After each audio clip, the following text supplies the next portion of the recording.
Yo, what is up guys? Welcome back to the channel. Today we're doing another Q&A video. Quick shout out to everybody that left a question in the comment section of the last video. I appreciate all you guys' support. Absolutely love doing these videos, so thank you to each and every one of you. I apologize yesterday for missing my video upload date. I had a crazy weekend. Someone very close to me passed away. We had the meet and greet, and then yesterday I needed to spend some time with my family, so took a day off, but hopefully you guys forgive me. I'm gonna get back to the every other day videos. I promise you guys that. So without further ado, let's go ahead and get this video started. You guys ready? You ready? Let's do it!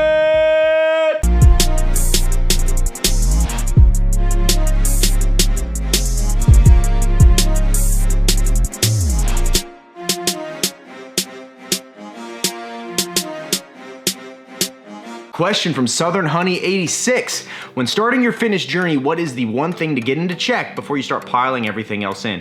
Such as diet, then exercise, calories, then macros, things like that. Well, that is a good question. I think that question would have a different answer for everybody, right? I guess it would come down to what you were doing before you started the whole lifestyle, right? If we're assuming that someone didn't have any prior experience, ultimately, I think I would recommend getting your training in check first. The diet is by far the hardest part, and it's the part that stresses people out the most. So if you had to choose one thing over anything else, I would say get your training in check, get that physical activity in check, start lifting weights, start hitting your cardio, and then slowly start making dietary adjustments, such as cutting out pop, cutting out any liquid calories you drink, or switching over 2 of your fast food meals a day to maybe 2 meals that you prep yourself, some lean ground beef, or switching from that Burger King meal over to the Chipotle meal, right? Just trying to put your best foot forward, trying to consume more protein. So I recommend training first and foremost, then you can slowly move into possibly adding in some supplements, things like that, and then diet, like I said, is the hardest part. So I recommend focusing on that last, because even when my diet's not doing very good, and even when my supplementation might not be spot on, the gym is always a constant. The gym is something I always do, no matter what. I don't make any excuses. I always make sure I get that physical activity in, because I have gone pretty crazy on my diet, as you guys have seen with some of these eating challenges.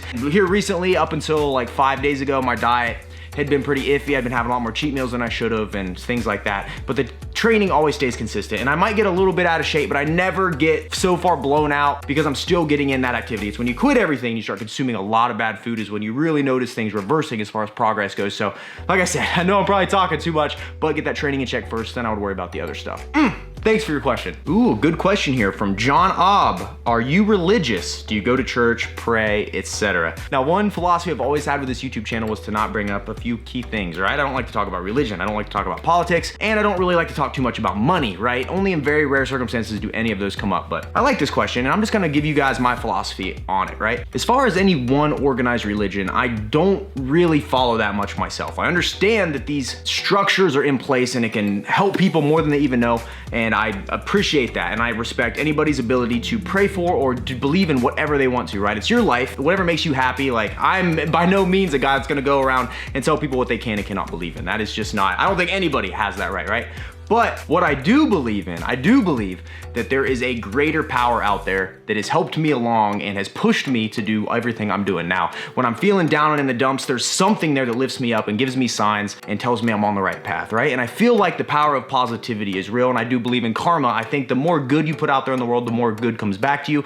And I feel like if you mistreat people and you're bad, ultimately it's gonna come around to bite you in the butt, right? You get out what you put in. Energy is infinite, so the more positive vibes you put out there, it's gonna reverberate throughout the entire world, reach more people than you even realize, and then it's gonna come back to you. You know, it kind of comes to my little outro thing I do. I said, and don't forget to smile, remain positive, and pay someone a compliment, because you never know whose day you could be making better. Think about it this way. You walk into the gas station, there's a guy in front of you at the counter, and he's short $2. You say, oh, no worries, man. You cover his $2. And that dude, he's like, oh, man, I'm in a good mood. People are good. Then they go. Then they compliment the next person they talk to, spreading the love, keeping the system going, and you don't understand the profound impact that your daily actions have on people. So that's what I try to think. And then when I see someone else out in public, I always try to think. I used to maybe be a little more judgmental, but now, due to some things that I've gone through recently, due to things I've seen friends go through recently, you never ever know what someone else is going through. You don't know what they had happen to them that day or the day before, right? And I'm blessed in that lately my good days far outweigh my bad.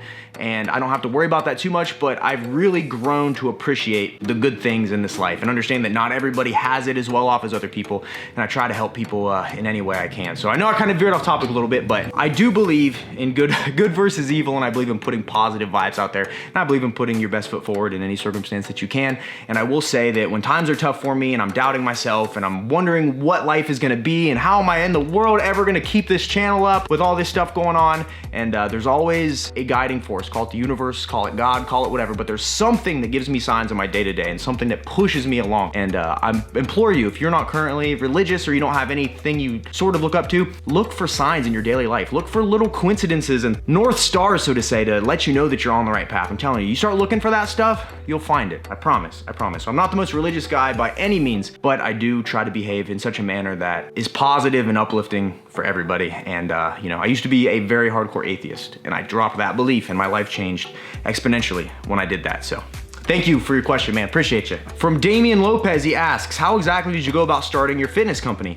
What were the early stages like? Well, I'll try to sum this up in as fast of a answer as I possibly can. I know I tend to ramble a little bit, but when I first started my own fitness company, I was still working for Sprint, the cell phone company, full time, and it was something I did on the side, right? LegalZoom.com, you can set up an LLC for about 150 bucks and then boom, your business is established. By then you can start writing off things and buying stuff for your business that you also get a tax break on. You can start actually building your empire, so to say. In the beginning, it was tough. I had no subscribers on YouTube. I wasn't even doing YouTube when I first started my business. I was mainly just like on Instagram. So I just, you know, hey, I'll help people with their diets and training. I'll be a personal trainer, but I'll do it in an online capacity, right? And I did some in-person training when I first started. I decided that no matter what, no matter how good my services were, I was never going to be able to make a living at it unless people knew who I was, right? And most importantly, people knew who I was, but trusted me with their health and well-being and fitness and stuff. So I figured, hey, you know what? I'm just going to start making a few videos on YouTube, put them out there, you know, maybe increase my client base a little bit. And I never ever in my wildest dreams expected it to go the way it's gone, or for business to have been as good as it really is. I have so many clients right now, so many people I make meal plans for, so many people I help with their training, macros, things like that. And it all started with that initial grind, right? Putting YouTube videos out. And I put videos out for 4 or 5 months before I noticed anything positive really coming out of it, right? A few people would watch, a few people would stumble upon my videos, but I wasn't really converting into sales or plans, right? But then after a while, things started clicking. It's like anything, you know, you do it enough, you get better at it. And my first videos were admittedly not very good. My camera personality wasn't very good. I was pretty shy and self-conscious about things, you know, not that I still don't deal with some of those issues, but I've realized that making excuses and not doing something is one of the worst things you can possibly do. You know, I think so many people sell themselves short in this life. And I mean, I know we were talking about this earlier. Hold on, knocking my text away. But I know I'm not the biggest person in the world. I know I'm not the best looking person in the world.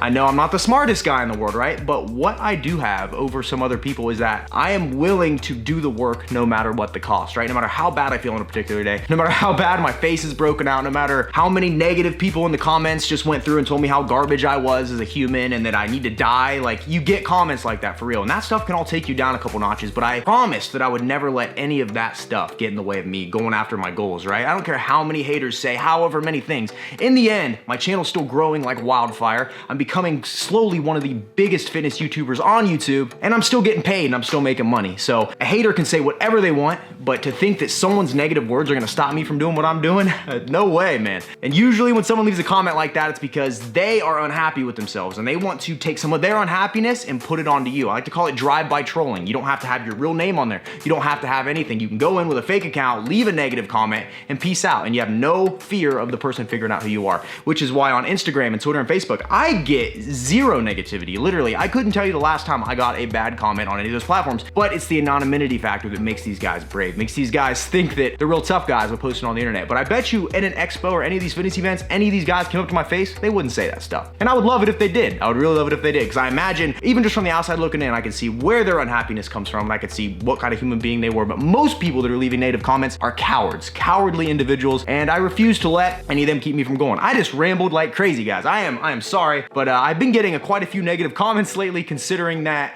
my channel's growing so fast, a lot of new people are coming in, and I just want them to hear this. Like, whatever you say, homie, only made me better. That's it. You're not hurting me at all. Any negative comment only improves Remington James as an individual and as a person, right? You're making my skin thicker every single time. There was a guy, I think it was MF Jones was the username. I could be a little off on that, but some of you might remember right when I bought my first car, we had a negative commenter that came in on 2 of my videos and swooped in and left these big massive comments telling me how terrible I was, how awful I was, and all this stuff, right? Just basically character assassination. He said one thing that stuck with me. He said my videos were getting redundant and I was putting them out every day and they looked half asshole and I wasn't putting as much work into them, and they weren't getting as good. So you know what? I took that advice. All the other negative BS aside, I threw it off. But the one little nugget I took out of that was he said my content wasn't very good. I took more offense to him downgrading my content than I did him saying anything about me as a character, me as a person, you know, painting me as a villain, right? I took that stuff and moved it. But when he said he questioned my content, that's what hurt me the most. And that's when I went over to every other day videos. And since then, you guys seen it, we jumped from 80,000 subscribers to 155,000 subscribers. So homie, if you're watching this, I hope you're not. I really hope you're not. But if you are, you only made me better, big dog. You only made me better. So you know what? I'm gonna blow you a freaking kiss because you improved my life dramatically from your negativity. So I'm telling you guys, I know I've been rambling forever and I apologize for that. But when these people come at you like that, there is a silver lining in any situation. No matter what someone says to you, no matter how bad a situation seems to be, no matter what you're going through, there is a silver lining there. There is a lesson to be learned and you can be better from it. You can. And I've taken a lot of this negativity and crap that's happened in my life. I've been through some rough stuff, guys. Stuff that I might never ever talk about on this channel, but I've persevered through it and I am where I'm at today. And if you knew me 5 years ago, 6 years ago, and knew what I was into, and knew what I was doing, you never would have predicted that I'd be right here, you know? But it's those bad things that shape us into who we are. You can take those bad situations and you can let them turn you into a bad person, or you can take those bad situations, see how you don't want to live your life and see how you only want to help people and spread the positive vibes. I'm telling you, surround yourself with people that are like-minded, goal-oriented, and that want to crush it, and that always have a smile on their face. Even on my worst days, I'm gonna smile because that's who I am, and I'm not gonna let any of this outward stuff tear me down. So man, that was a heck of a rant. I apologize, guys. Sorry about that. Thank you so much for your question. And with that, we are done with this Q&A, guys. Thank you so very, very much. The support on the last video was unreal. Had that awesome meet and greet this weekend. It was dampened a little bit by the death of someone that I was really close to for a really large portion of my life, and it was dampened a little bit by that, but you know, we persevere, we get our stuff done, and keep on moving. So look forward to that video. I'm gonna try to have it edited and posted tomorrow to make up for the lost day, but tomorrow I also have a Kendrick Lamar concert I'm going to, so if I can get all my work done and get it posted and get it live before we gotta head to Columbus for that concert, then I will try my hardest. If not, the day after, I got to talk to Chris Jones, I got to talk to Nick Bear, Travis S was there, tons of cool people were there, guys, and I had an absolute blast. So I'm hoping you guys love that video too, and hopefully you can see me be excited like a fangirl when Chris Jones walked in. I was just mesmerized by that. I don't know why, but super cool dude, man. One of the realest people I've ever met in my life, hands down. So I'm out of here, guys. Thank you so very much for your questions. If you enjoy these type of videos, make sure you hit that like button and make sure you comment below. I try to do videos that you guys want to see. So if you want to see more of these, let me know and I will do my best to make it a reality. Thank you guys so very, very much. And as always, don't forget to smile, remain positive, and pay someone a compliment because you never know whose day you could be making better. With that, I am out here. This has been a Remington James production, and I'll see you fine ladies and gentlemen at the next video. See you guys.